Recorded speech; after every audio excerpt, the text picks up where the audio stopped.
Herzlich willkommen zu einer weiteren Ausgabe von TUC Talk. Heute stehen bei uns die Forschung und der wissenschaftliche Nachwuchs im Fokus. Diese beiden Themen werden durch einen Prorektor betreut, dessen Wurzeln im Maschinenbau verankert sind. Dabei ist es ihm besonders wichtig, den Kontakt zu Studierenden und Doktoranden nicht zu verlieren, denn nach seiner Auffassung gelingt es nur so, deren Zukunft aktiv mitzugestalten. Jörn Ihlemann wuchs in Niedersachsen auf und begann seine wissenschaftliche Karriere wohl an der Leibniz-Universität in Hannover. Denn dort studierte er Maschinenbau, promovierte und erhielt schließlich seine Habilitation. Vor gut 10 Jahren wurde er dann nach Sachsen berufen und fand sich in Chemnitz als Professor der Festkörpermechanik wieder. Seitdem hat sich unser Gast an der TU immer neuen Herausforderungen gestellt und ist mittlerweile unter anderem der Prorektor für Forschung und wissenschaftlichen Nachwuchs. Bei einem so vollen Terminkalender ist es Professor Ihlemann besonders wichtig, neben Forschung und seinem Institut besonders den Studierenden seine größtmögliche Unterstützung zu gewährleisten. Professor Ihlemann, ich begrüße Sie ganz herzlich bei TUC Talk. Schönen guten Tag. Sie leiten die Professur Festkörpermechanik und sind gleichzeitig der Prorektor für Forschung und wissenschaftlichen Nachwuchs. Stehen denn diese beiden Themen auch an Ihrer Professur im Vordergrund? Die sind beide ganz wichtig, auch in meiner Professur, aber nicht allein. Die Lehre ist mindestens genauso wichtig tatsächlich in der Tätigkeit an der Professur. Lehre ist generell ein großes Thema an der Universität. Bei uns an der Professur kommt noch hinzu, dass wir unseren wissenschaftlichen Nachwuchs zum allergrößten Teil aus unseren Studenten rekrutieren. Und dementsprechend ist natürlich klar, dass hier eine Rückkopplung besteht. Es können sogar so weit gehen, dass Sie sich überlegen, dass also die Qualität der Lehre die Qualität der Studenten beeinflusst, dann damit die Qualität der Mitarbeiter. Die Qualität der Mitarbeiter ist relevant dafür, welche Qualität zukünftige Professoren mal haben, hoffentlich eine höhere als jetzige. Und auf der anderen Seite ist es so, dass natürlich der Professor und die Mitarbeiter, die an der Lehre beteiligt sind, dann wieder die Qualität der Studenten beeinflussen. Und die Spirale darf auf keinen Fall nach unten gehen, sonst ist Schaden vorprogrammiert. Inwiefern werden Sie denn durch diese Erfahrungen in Ihrer Tätigkeit als Prorektor beeinflusst? Gibt es da Parallelen? Ja, durchaus. Ich möchte ein bisschen weiter ausholen. Wir an der Professur Festkörpermechanik repräsentieren ein Grundlagenfach und dementsprechend sind wir ganz natürlich sozusagen im Vergleich zu einigen anderen Professuren sehr klein.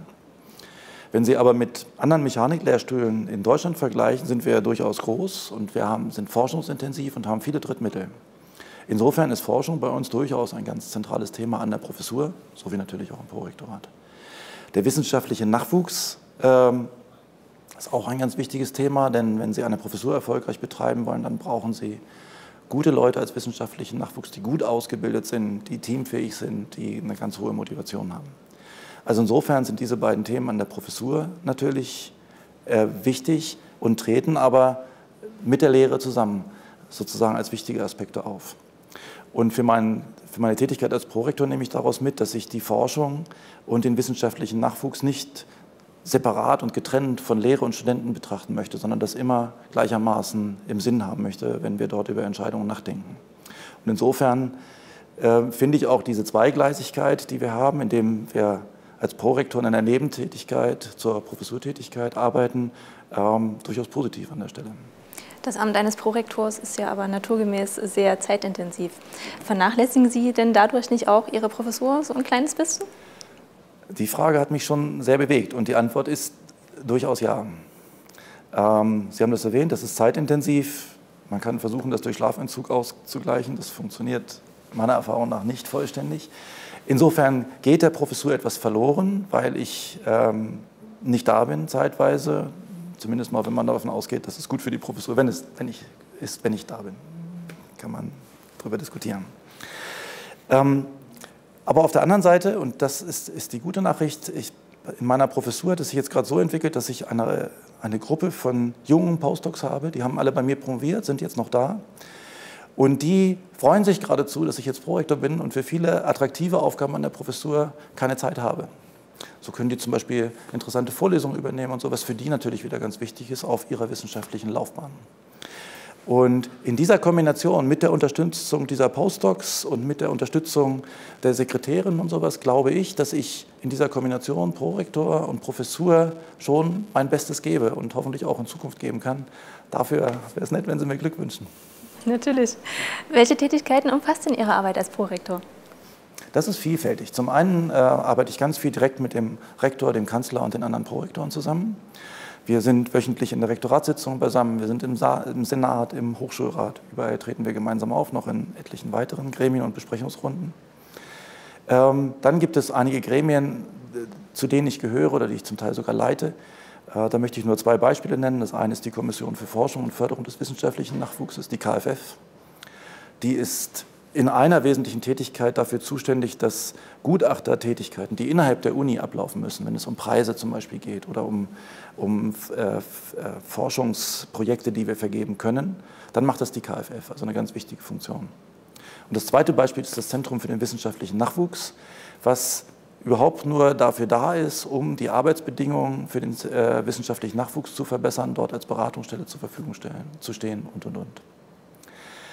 So, neben diesem, ich nenne es mal Pflichtprogramm, sind wir dann natürlich dabei, insbesondere langfristige Konzepte und Strategien zu entwickeln für das Ressort Forschung und wissenschaftlicher Nachwuchs. Wir meint in diesem Falle Frau Neumann, die Referentin für Forschung und wissenschaftlichen Nachwuchs, und mich. Auch eine wesentliche Tätigkeit, muss man nur immer zusehen, dass man dafür die Zeit dann wieder tatsächlich findet. Ja, und dann gibt es noch einen wichtigen Punkt. Ich bin verantwortlich für einige zentrale Einrichtungen. Das sind zum Beispiel also insbesondere das Rechenzentrum, das Zentrum für den wissenschaftlichen Nachwuchs und unsere zentrale Einrichtung MERGE. Sie haben es ja eben schon erwähnt, das Großprojekt MERGE ist besonders wichtig für die TU Chemnitz. Nun ist es ja aber leider so, dass der Bundesexzellenzcluster in seiner jetzigen Form nicht fortgeführt werden kann. Was genau ist denn bei der Antragstellung schiefgelaufen und welche Perspektiven bieten sich denn jetzt noch? Zunächst mal möchte ich betonen, dass neben dem Fakt, dass dieser Antrag, der jetzt gestellt wurde, dass der abgelehnt wurde, dass wir jetzt wissen, dass MERGE als Exzellenzcluster eine 6-jährige Erfolgsgeschichte ist. Da sind unglaublich viele gute Dinge entstanden. Es wurde ganz intensiv geforscht von ganz, ganz vielen jungen Promovierenden und natürlich auch einigen Postdocs. Da sind ganz neue Ansätze, ganz neue Möglichkeiten entstanden, neue Strukturen entstanden. All das ist sehr, sehr positiv. Unabhängig davon, dass jetzt ein Folgeantrag, der ist tatsächlich gescheitert und war nicht erfolgreich, dass das passiert ist. Im Zusammenhang mit dem Antrag muss man aber sehen, dass bei dieser Exzellenzinitiative, bei dem aktuellen Durchlauf, 3/4 aller Anträge erfolglos sein werden. Das Verfahren ist noch nicht abgeschlossen, aber das weiß man schon. Insofern sind wir da in allerbester Gesellschaft, denn Sie können sich vorstellen, dass auch an anderen Universitäten solche Clusteranträge natürlich mit allergrößter Konzentration und mit allem, was man zur Verfügung hat, letztendlich dort vorangetrieben werden. Also ja, der Antrag ist gescheitert, aber MERGE selbst bleibt uns erhalten als diese 6 Jahre Exzellenzcluster und das, was darüber hinauskommt. Es gibt jetzt 2 Dinge, die wichtig sind. Zum einen müssen wir uns darum kümmern, dass für den wissenschaftlichen Nachwuchs kein Schaden entsteht. MERGE läuft noch ein gutes Jahr. Danach hört es zumindest im Wesentlichen auf. Es gibt noch so eine Abklingenfinanzierung, von der wir noch nicht wissen, wie hoch sie sein wird. Das heißt, wir müssen dafür sorgen, dass nach dem Ende des nächsten Jahres für die Promovierenden, die noch nicht fertig sind, Folgeprojekte zur Verfügung stehen, damit dort kein Schaden entsteht. Das ist natürlich ganz wichtig. Und die andere Sache ist die, dass wir uns über die Zukunft Gedanken machen wollen, wie können wir aus MERGE heraus für die Zukunft Dinge ableiten und weiterentwickeln, sodass wir diese 6 Jahre möglichst gut und möglichst nachhaltig weiter ausnutzen. Das erscheint mir an der Stelle ganz, ganz wichtig. Gerade dieses Beispiel zeigt ja auch, dass die Drittmittelforschung durchaus mit einem gewissen Risiko verbunden ist. Ja. Aber warum ist es denn dennoch lohnenswert, diese Drittmittelforschung überhaupt zu betreiben? Zunächst mal ist zu sagen, Sie haben völlig recht, da ist ein Risiko bei. Wir haben es bei MERGE gesehen. Drittmittelprojekte sind zeitlich immer begrenzt, aber man weiß nicht immer genau, für welchen Zeitraum. Das heißt, irgendwann kommt häufig dann das Fallbeil und das heißt, jetzt geht es nicht mehr weiter. Das Ende der Laufzeit ist erreicht. Das ist ein Risiko. Man schreibt auf der anderen Seite auch viele Anträge, die eben nicht bewilligt werden, wo man also Arbeitszeit verschwendet hat, die man für etwas anderes hätte verwenden können. Die Laufzeit solcher Drittmittelprojekte ist häufig nicht lang genug, um in einem Projekt zu promovieren. Wenn Sie an DFG-Normalverfahren denken, haben wir so 2 oder 3 Jahre. Das reicht nur in den wenigsten Fachbereichen, um zu promovieren. Das heißt, es muss dann immer, während dort jemand promoviert, ein Folgeprojekt akquiriert werden von dem Professor, dem Vorgesetzten oder sogar von beiden. Und da muss man also sehr viel Mühe reinstecken, damit es gut funktioniert. Trotzdem, dieses Risiko ist es, glaube ich, auf jeden Fall wert, weil die Vorteile, die in der Drittmittelforschung stecken, sind immens. Wenn Sie allein noch mal daran denken, wir sind hier in Chemnitz recht drittmittelstark und hier gibt es Massen von jungen Nachwuchswissenschaftlern, die auf Drittmittelstellen promovieren. Und wenn wir die Drittmittel nicht hätten, würden die hier alle nicht promovieren. Das ist die schlichte Erkenntnis. Und insofern ist das natürlich eine ganz tolle Gelegenheit, hier viel mehr Leuten eine solche Gelegenheit zu geben. Dazu kommt, dass solche Drittmittelprojekte auch häufig ganz neue Forschungsrichtungen ermöglichen. Sie können ja an so einem Antrag, je nach Förderform ist es ein bisschen unterschiedlich, aber häufig können Sie auch Maschinen und so etwas beantragen, die Sie auf anderem Wege vielleicht nicht erlangen könnten und wo Sie dann über diese Maschinen hinaus wieder Forschung betreiben könnten, die sonst gar nicht möglich wären. Also schon ganz wesentliche Vorteile, die dieses Risiko, dieses Wagnis in meinen Augen locker aufwiegen. Eine besondere Rolle, eine besonders positive Rolle spielen bei der ganzen Geschichte noch Sonderforschungsbereiche. Sonderforschungsbereiche sind große Forschungsprojekte, nicht ganz so groß wie Exzellenzcluster, aber schon sehr groß. Die haben eine Perspektive von 12 Jahren, müssen allerdings immer nach 4 Jahren neu beantragt werden. Und in diesem Sonderforschungsbereich arbeiten also auch schon viele Nachwuchswissenschaftler zusammen, können sich austauschen, können sich unterstützen, Netzwerke aufbauen, alles, was an so einer Stelle wichtig ist. Und das ist gerade solche Sonderforschungsbereiche ein sehr, sehr schönes Förderinstrument. Wenn man da erfolgreich ist mit so einem Antrag, dann hat man für lange Zeit und für ganz viele Nachwuchswissenschaftler sehr gute Dinge geschaffen. Was zeichnet denn Ihrer Meinung nach die künftige Drittmittelforschung in Chemnitz aus? Vielerlei. Zunächst mal etwas vergleichsweise Unauffälliges. Wir machen das schon, wir brauchen weiterhin viele DFG-Normalverfahren, die Standard-DFG-Projekte. Meistens eine Stelle, manchmal 2 oder 3 Jahre, eventuell mit einer Verlängerungsoption. Wenig auffallend, lange nicht so attraktiv, gerade auch für die Öffentlichkeit außerhalb der Uni, wie solche Großforschungsprojekte wie SFBs oder Exzellenzcluster womöglich.